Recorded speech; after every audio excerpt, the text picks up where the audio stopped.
The smallest of ear problems, for instance, take the example of ear infections, not only lower the quality of life of a human being, but at times even threaten their lives due to dangerous complications arising out of them.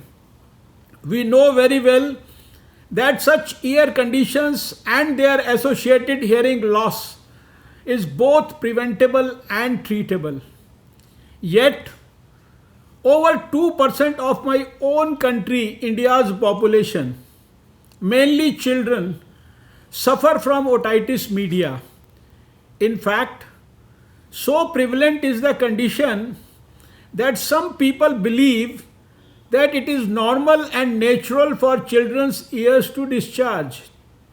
At the same time, we also face hearing loss due to high decibel noise pollution at workplaces and on the roads, as well as due to the use of ototoxic medicines and chemicals.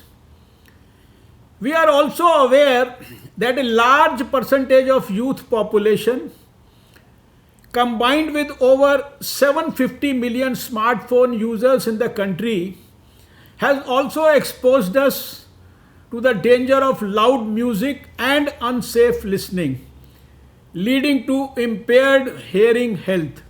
The program also envisages timely provision of suitable interventions and services like medicines, surgery, hearing devices, and rehabilitation.